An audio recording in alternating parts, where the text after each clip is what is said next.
Hi, in this video, I will show you how to download Airtel Xstream app in LG TV. So, there are two possible ways depending on your LG TV's operating system, WebOS or LG Content Store or casting from your phone. So method 1 is installing Airtel Xstream from the LG Content Store, that is WebOS. So turn on your LG TV, press the home button on your remote and open the LG Content Store.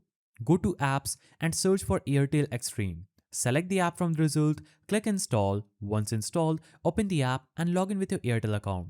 This works only if your TV model and WebOS version support the app. Now, not all LG TV support the Airtel Xstream app directly, especially older WebOS versions. If you can't find the app, use this alternative. So first, from your Android phone, open Airtel Xstream on your phone, tap the Cast a Smart View icon, select your LG TV and the app content will play on your TV. After you do this, you'll be easily able to download Airtel Xstream app in LG TV. If you found this guide helpful, please don't forget to give it a thumbs up and thanks for watching.